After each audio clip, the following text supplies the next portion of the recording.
What's up guys, how's it going? Want to take a few minutes here and answer some more commonly asked questions about the Subaru. The more and more I continue to upload videos, the more and more questions I get, so I'm happy to answer them. If you have questions, just let me know. So some of the most common questions I've seen recently revolve around the tires, so I wanted to take a few minutes here and talk about those. Before I do, I will remind you that I will put like the best I can, like kind of the specs and stuff in the description below with links and stuff like that. So if you're interested in like the tire size and all the other like tow hook and stuff like that, I'll put affiliate links to that below. So check that out. Anyway, I want to touch base on the tire size and how it affects the speedometer, and whether you can actually change that or adjust it, or whether you even need to or want to.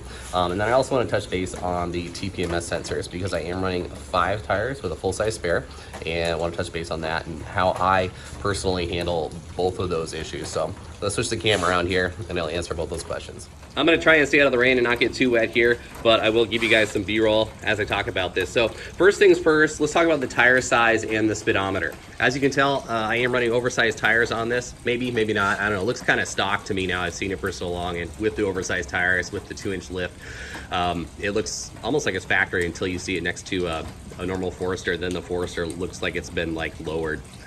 To me anyway. So anyway, I am running 235, 75, 15 BFG KO2 tires. These are oversized by about almost 5% bigger than the stock tires that were on this, which I believe are 225, 60, 17. Don't quote me on that. I'll roll some pictures in here below after I confirm that. I actually don't have those wheels anymore. And these are a bit bigger, so we went from like a 27.5-inch tire to what is now about a 29-inch tire. So with that change in tire diameter, whether you're going bigger or smaller, keep in mind your car is going to be set up, and the speedometer is going to be set up to calculate the revolutions based off of the stock tire diameter. So if you have bigger tire or a smaller tire, you're going to change the revolutions per mile, and that's going to change how the speedometer reads out. Now granted, your change may be so small that it's negligible and it's not anything to really worry about, and that's honestly kind of really where I am. These tires are, I could go a little bit bigger if I wanted to. There are some modifications I'd have to do, and I may talk about that more in another video. But with these tires, they fit pretty well, and there's not a huge difference. There's about, I think, a little bit under a 5% increase in size. So with that said, I want to say at about like 60 miles an hour, it's reading like 60. I'm actually going 62. So when my speedometer says 60, I'm doing like 62. I want to say when it was like 70, I'm doing like 73. Again, I'll roll in some screenshots here from, I believe it's like tires.com/calculator, which is a great source to calculate changes in offset backspacing your tire diameter in comparison to your stock. So you can enter in 2 different sets of tires, and it'll tell you the difference, and it'll actually show you a visual representation. So I use that. Give that a look if you're looking at changing tire size, and that'll also give you the percentages and differences between the two. So you can actually determine if it's a big enough issue to worry about. So for me personally, given the things you might have to do to change how the speedometer is reading, to me it's personally not worth it to go through that process and change it to fit this tire so that my speedometer is reading correctly. Again, I know that when I'm doing 70 miles an hour, according to my car, I'm actually doing like 73.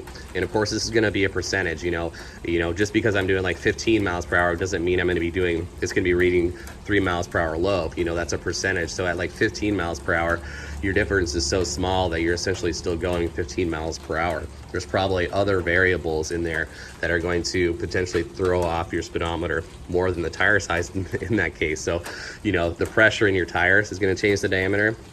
How worn the tread is also going to change the diameter. So those factors are all going to come into play on how your speedometer reads. So for those reasons, I don't worry too much about it. Some cars you can go and mess with, like the sensors or the ECU and stuff like that, and as we get newer cars, those things are going to change. So I did some research back in the day, and I can't recall exactly what you have to do to get this to read correctly, or if it's even possible. I think it really depends on the year, model, etc. So for me, after doing that research, I determined it just was not necessary. It was too much of a hassle. So for those reasons, I just leave it as is, run the bigger tires, and I just don't worry about it. Just keep in mind the percentage difference and stuff like that. So when I'm traveling down the road, I know that there's gonna be a bit of a variance, and I'm actually gonna be going faster than what my speedometer reads because my tires are bigger. And also I'm actually going to be putting, according to the odometer, a very, very small amount less miles on the odometer than the vehicle is actually traveling. It's a very, very small amount, but again, that is something to keep in mind, mainly for my use when it comes to calculating gas mileage. Because if it says you went, 200 miles, you probably went a little bit more than that. So to get true miles per gallon calculated at the pump, you need to determine your true mileage. So you have to keep in mind that percentage, calculate that percentage into your mileage, and then actually do your math to get the reading on the miles per gallon. So 2 little notes there when it comes to the tire size and the speedometer/MPG reading. So with that said, on the MPG stuff, I will note that, these newer vehicles, especially this model of Subaru, do have a in-car calculated best estimated miles per gallon. So they're giving you like the estimated MPG, and it is estimated. It's not true. It's using an algorithm to determine how much fuel you're using, how fast you're going, like what throttle position you're at. It's not actually calculating the fuel spent or the fuel burnt at the fuel injectors versus your mileage. It can't do that. So again, it's just a best guess given a set of algorithms within the computer. So it's best, if you really want to determine your true MPG, you need to calculate that at the pump. Take your miles, divide them by the number of fuel you've used, etc., and that'll give you, your true MPGs. Now, with that said, also, I will say that in my experience from calculating mileage at the pump, the reading on the dash is pretty much, in most cases, pretty optimistic with most modern vehicles, and the Subaru is no different. So I've heard people call these the liometers because they're very optimistic when it comes to your MPGs. So they're not 100% right. Sometimes they're a little closer, sometimes they're not. There's variables and other factors that come into play. So I don't trust the liometer. I do it myself. But with that said, I find that with these tires on, which are bigger in diameter and they're heavier, my estimator in the vehicle is actually pretty close.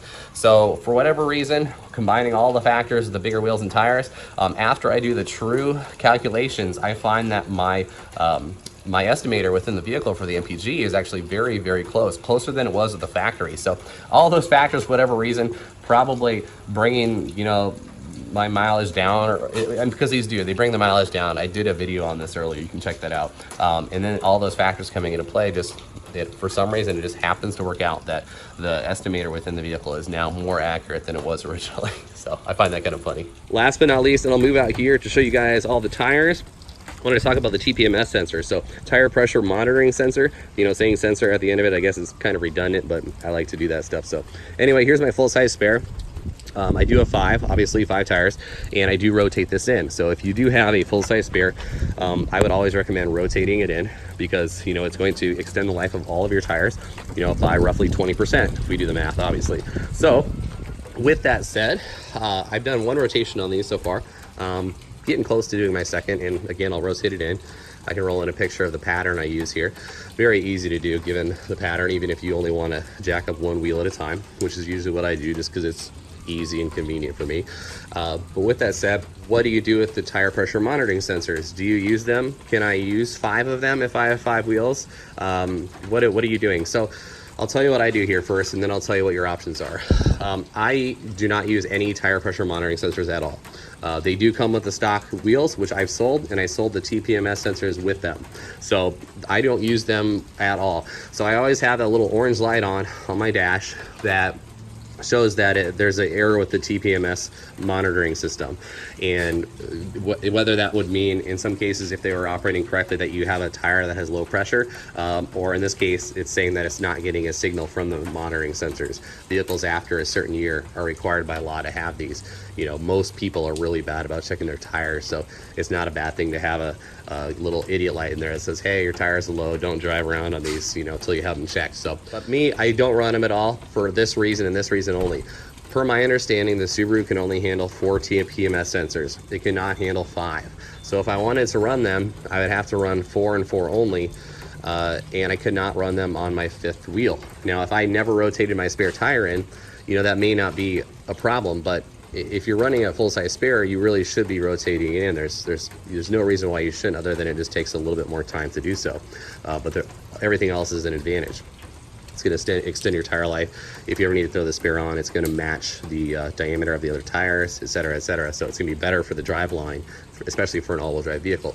So for those reasons, or for that reason, again, I always do the rotation, and we can't put a fifth one on. The computer can't handle it, per my knowledge. So if it could, I would most definitely probably do 5, just because it's convenient. I like it. I like that I have the ability to monitor the tire pressure without having to get out and measure every tire. I would like to know, in a potential highway or emergency situation, that one of them is low before it gets to the point where it's going to shred it. So I wish I could use 5, but because I can't, there's really no reason for me to.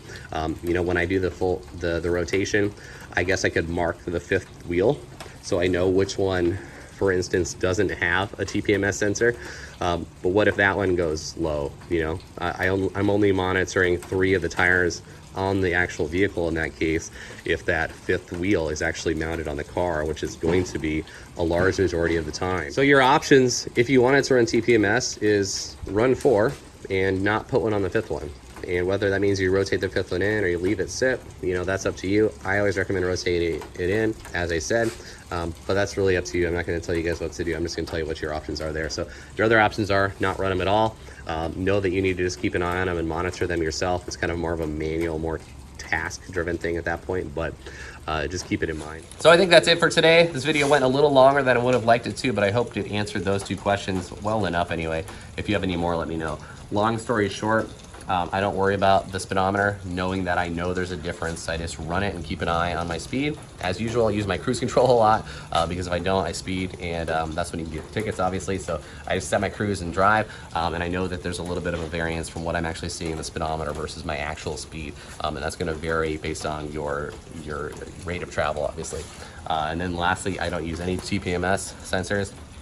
Just run them without them, and I take a little piece of black tape and I just cover up that little idiot light that's it turns on and it flashes for like the first minute you're in the vehicle, and then it stays solid. So I got it covered up. I can't see it from the driver's seat, but sometimes my passengers can see it and they'll look over and be like, hey, why's your light on? So if you guys got any questions, let me know. Check you later.